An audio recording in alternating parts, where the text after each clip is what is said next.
Frank Kurelac je bio u Grdišću, u ondašnjoj zapadnoj Ugarskoj, sakupljati narodne jačke.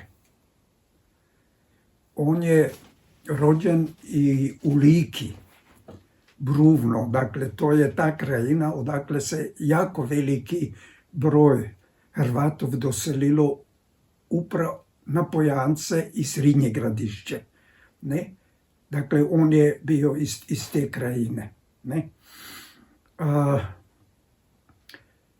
Pitanje je kako je došao do te tematike uopće. Ne? Školovao se od sebe, razumljivo, u Hrvatskoj, u Zagrebu, a kasnije visoke škole u Požonu i u Budimpešti. Ne? 1833. ljeta mu je umrla majka, a onda je na poštanskoj koli iz Zagreba išao u Beč po jerb. Majka mu je u Beču uložila u banki pineze, ostavštinu. Ne? To je danas die Erste na Grabenu. To je bio onda je se ta bank stvorio. Ne? I onda na putu kad su išli iz Zagreba u Beč, onda su kod Kisega došli u Austriju, današnju Austriju. Ne?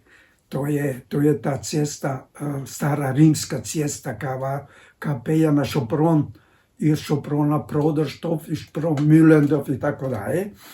A kad su došli pri granice kod Kisega, onda mu je kočijač rekao: a tu stanuju vaši rođaki. Vaši poznati. On se od sebe, razumljivo, čudio, ki su to. On još nikada nije čuo 33. ljeta da ovdje stanuju Hrvati. Ili njegovi rođaki. Dobro, svakako je došao u Beč i to ga već nije interesiralo. Ne? A onda ga 1843. ljeta Vuk Stefanović Karadžić, Srbin, ki je stanovao u Beču, pozvao da dojde podučavati mladu Srbijadu na srpski ili hrvatski ili južnoslavenski jezik. Ne? I tako je, onda kad je došao k njemu u Beču 40, onda se opet spomenuo, a tu su ti Hrvati, ili ti domorodci, ne, kako je on zvao. Onda još 43. ljeto je podučavao u Beču tije Srbe, ali onda se još nije zanimao čuda za nje. Ne? Samo jedan put, jedno odpodne, je sjeo na vlak, onda je bio između Beča i Bečkog Novog mjesta vlak linije i odvezao se u Bečko Novo mjesto. Jer u Bečkom Novom mjestu je znao za oficira Morica Fijalku. A tada je se dobro putio u slavski jezik, da je podučavao češki na akademiji u Bečkom Novom mjestu, na Vojnoj akademiji. I onda je došao k njemu i onda ga počeo ispitivati, no kada su ti Hrvati, što je s timi Hrvati. A ta Čeh, Moric Fijalka, mu jednostavno nacrtao jednu kartu kada mora iz Austrije prik Lajte na Ugre i u prvo hrvatsko selo. Ne? I tako se jednostavno dao prik Lajtanskog mosta kod Neufelda, ne? I jednostavno išao u prvo selo koje je vidio iz daleka. Ne? A to te kad je bio blizu sela, onda je jedna djevojka kričala: kuma, ča djelate? Onda je već Kurelac znao, sada je na dobrom mjestu, onda je prošao k njim, ti su ga jako lijepo primili i zjačili su mu prvu jačku. Ne? To je jako tužna jačka, u njegovoj knjigi je nutri, ne? Da je majka umrla, a djevojka je ostala jednostavno sirota. Ne? A onda od 43. ljeta do 46. je imao drugog posla. Učio se, pratio Ruse, na primjer Čartkova u Veneciju. Ne? I onda kad se opet vratio 46. onda je počeo sakupljati i to na inicijativu Vuka Karadžića. S njim je bio jako dobar. Ne? Ali to je bilo i kako da velimo u trendu ondašnjem. Vuk Karadžić je sakupljao i izdavao srpske narodne epske pjesme. I zato se veselio da će neko prikupiti taj dio ki je na rubu zapravo te kulture. Ne? I onda je 1846. Kurelac došao u Gradišće, išao. I to počeo je u južnom Gradišću, u Keteju, išao po županiji Voš, dakle Železanskoj županiji, i po Šopronskoj županiji. Otprilike 4 mjeseca je to duralo. Ne? A onda se vratio i onda opiše jednostavno kako je Vuku dao izvješće što je on prikupio. A Vuk se strašno veselio, jer Kurelac je u ti 4 mjeseci naučio se na gradišćansku formu jezika, hrvatskog jezika, tako da su zapravo i to studirali. Ne? A onda je prekinuo, jer je opet pratio jednog Rusa u Veneciju, u Italiju, do 48. ljeta. A 48. ljeta je izbila revolucija na Ugri. A on je u to vrijeme, kad je počela revolucija u Požonu, došao u Mošonsku županiju, a to je kod Požona, ne, i kanio prikupljao je, ne, bio je u, mislim, 9 seli je bio, Čunovo, Dubrava, Hrvatski Jandrov, Pandrov, Novo selo.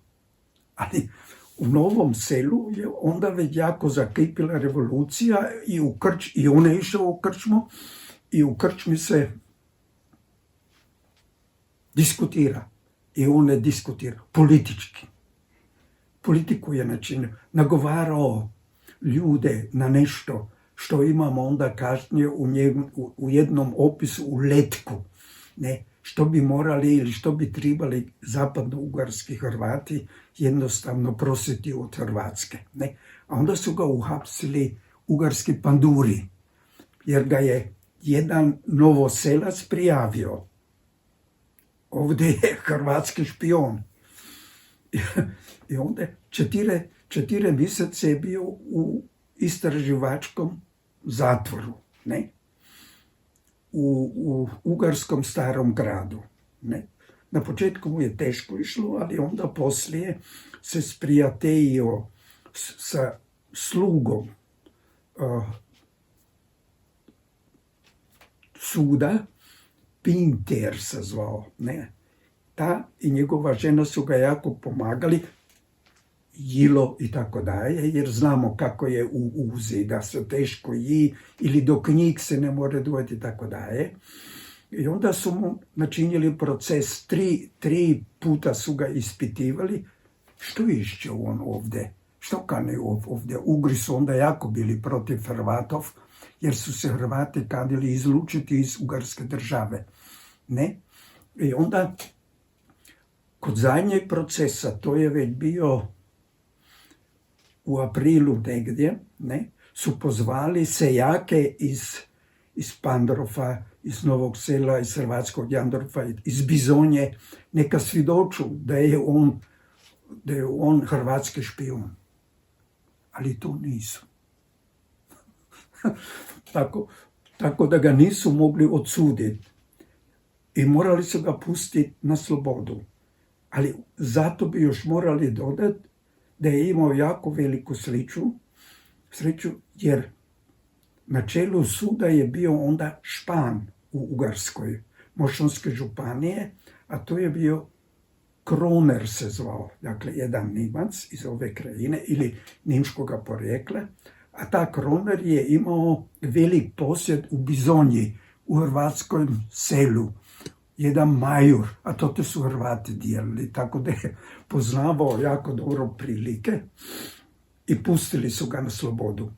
I on odmah krenuo onda u kemiju i to te isto kanio sakupljati još pjesme, ali to već nije išlo. Onda su mu poručili da su tiralicu opet istavili protiv njega, neka friško ide u Hrvatsku. I tako je prošao onda čim prije, tako u maju, početkom maja, opet u Zagreb, ne? A onda na jesen je počela borba, bitka Jelačićeva protiv Ugarske. A onda je on izdao jedan politički letak na hrvatskom jeziku i na nimškom jeziku, ne? A to te onda točno nabraja što bi zapadno-ugarski Hrvati morali prositi. Svakako delegaciju u Zagreb poslat, svakako tražiti to i to, da Ugri ne smo već slati ugarske farnike na hrvatske fare, da se učitelji moraju u hrvatskom jeziku izobražavati u Zagrebu i tako dalje i tako dalje. Neka postavu gardu i to je preporučio njima, ne? I neka se priključu. A zadnja točka u tom letku je bila da bi on, neka ga izaberu u Hrvatskoj za zastupnika u Hrvatskom saboru, da bi on mogao zastupati ove zapadno-ugarske Hrvate u Hrvatskom saboru. Do toga ali već nije došlo, ne. Kad i Ugarsku revoluciju je Austrija pomoću Rusov razbila potpuno i onda i u Hrvatskom nije išlo niš dalje, ne. Svakako je Kurelac prikupio velik broj jačak, ne? A od tih jačak, narodne jačke, je 1871. Dakle, puno kasnije izdao knjigu u Zagrebu i pomoću predstojnika Bakarske i Riječke županije. Taj je to financirao.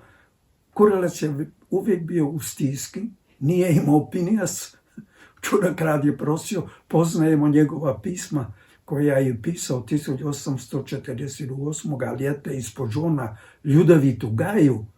Pošaljite mi nešto malo novca da moram dalje istraživati.